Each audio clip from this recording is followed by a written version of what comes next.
Hey everyone, Harry here to talk about Scott Perry's cell phone.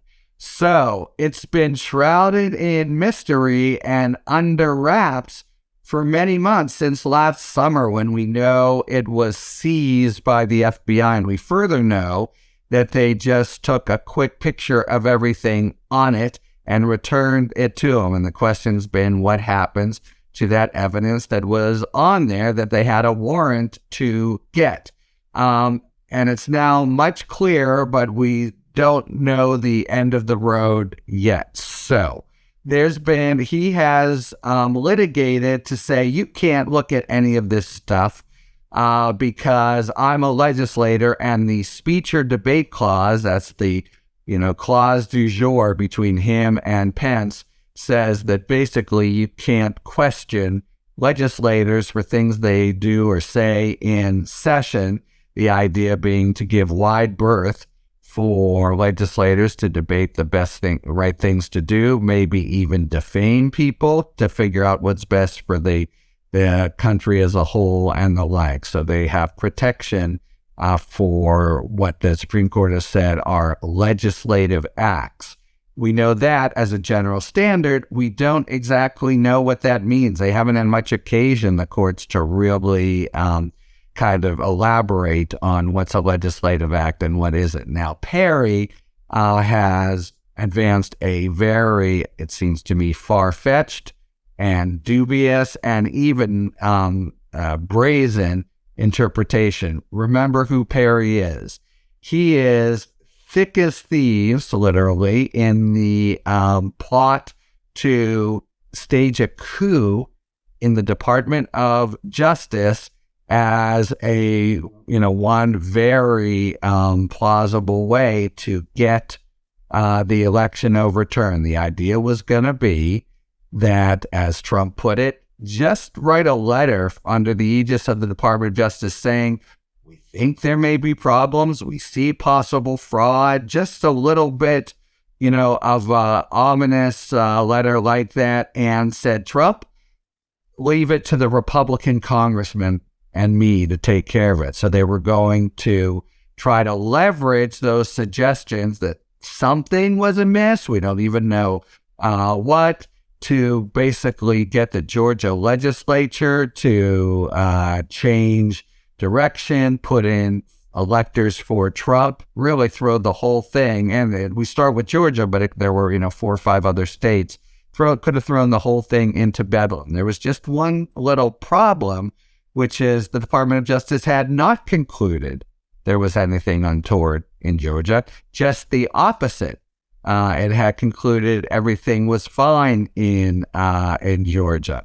And so the effort to do this and that's all started with the DOJ was completely fraudulent. And Scott Perry, he's one of 6 members of Congress who seem to be sort of involved in different planning and conspiracies, but he's got a different role because in this one crime or potential crime, he's in the instigating force. He is the one who comes up with this flunky in the Department of Justice, a mid-level, mid-level. Now, I should talk because I was mid-level in that respect, but really nowhere near the Attorney General of the United States. He finds this guy, this flunky, who's willing to do this bidding, and it's a total Faustian bargain for him, Jeff Clark. He would get to become the Attorney General of the United States. That's a nice little resume enhancer at the end of an administration. So Scott Perry actually makes the match between Jeff Clark and Donald Trump. He walks him into the Oval Office. Here's your man. And Trump and Perry have all kinds of conversations, which itself is completely improper. I can tell you from my time in the DOJ, just chatting with the President of the United States without the Attorney General and others knowing is treacherous. But they had this whole plan. Faustian is really the right word for it because Clark is thinking, I'm going to be Attorney General And he then, armed with the power, so he thinks of Trump behind it, goes to the department and tells the acting Attorney General Jeff Rosen and Deputy Richard Donahue, now we just have to send this letter to Georgia. And by the way, if you do it, maybe you'll get to keep your jobs, or maybe I'll get to be the Attorney General. There's a crazy time where there's a log sheet from Clark to Trump that actually lists him as acting Attorney General. So Trump has gone pretty far, at least in his mind, in that direction.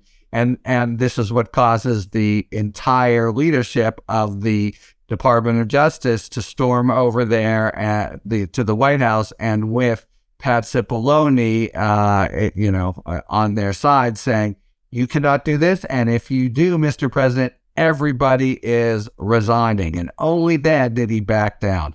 All right, so Scott Perry is absolutely up to his eyebrows in this stuff. And there are some 2,200 messages that were seized off his phone. Okay, this brings us to what's been going on. So it's been all under wraps because it's in the grand jury, but he brings a motion in the district court, and the chief judge for the district court, Beryl Howell, we now know, issued a 45-page opinion absolutely shellacking him, and issued it at the end of December. And it was released, taken out from under seal Friday evening. A lot of people might have missed it. But basically, it goes through why you need a speech or debate clause, basically for the reasons I said up front, and then really just clobbers him, saying all these things he's trying to shield. That's not what you have it for. I mean, we're talking about, imagine where he's colluding with Trump or talking with Clark himself, or there's, all kinds of a beehive of activity that, I'm sorry, it's a criminal conspiracy that he is now arguing this was just his effort to, get ready for it, do some legislative fact-finding about what had gone on in Georgia. So the court, Beryl Howell, rejected it, and really staunchly. There's some good language that basically says, he had no formal role or function as part of the United States Congress. It just was, his own information gathering, and not anything that a legislator does counts here. So it doesn't protect, wrote the judge, extra legislative communications that are only tangential to matters coming before the Congress. And she finds, there's 100 or so of the 2,200 that arguably you could shield, and she lets it be shielded. But she says, as to the rest, it's outrageous. Basically, if it were accepted, anything a member of Congress did, going to the barbershop and plotting the Valentine's Day massacre would be covered by the speech or debate clause, and it isn't. Okay, so a very solid slapdown of Perry, and you might think that's the end of it. But last week now, the Court of Appeals heard the appeal from this opinion that we now found on Friday. And it's a little bit complicated because it's a 3-person panel, and 2 of them, they are the Trump appointees, I just mentioned that in passing, seemed to think maybe the district court had gone too far. Not in a way that makes it look like Perry is going to win or shield most of these communications, but they were saying to the attorney for the DOJ that was defending that decision, really anytime there's an informal communication with a third party, which is the lines he basically draws, that can't be covered by speech or debate. And they seemed worried that that was too broad a standard, that maybe you could have informal communications with third parties that you would count as part of speech or debate. That's a reasonable enough kind of question for a court of appeals to be thinking about, but it's a little bit practically worrisome here because here's what it portends potentially. They're taking a little while to really sort of think through how they want to write it. Maybe the third judge who wasn't interested and just thinks as Beryl Howell did, the judge below, that he has to turn over almost everything, writes a dissent. We wait for that. The upshot is a remand because the Court of Appeals will say, she said this standard, really, we think that was a little too grudging. There should be a little bit more protection. So decided under that, it goes back down. And, what is clear is all kinds of communications at the end of the day get no speech and debate protection. Perry could potentially get many more months of delay out of this. So that's where things currently stand. What's in the Court of Appeals and what are they going to do with it? And are they going to hurry up or not? So on the one hand, Perry has been really shut down as he should be, and it just can't be that most of what he wants to protect will be protected. But, justice delayed again, and it may take a while to really clarify just what he has to turn over, and that lets him ride for a time. So another one in which we'll be back to see how this plays out in the Court of Appeals. Hey, if you're liking these YouTube discussions that we've been just starting to do, please let us know and subscribe if the spirit moves you.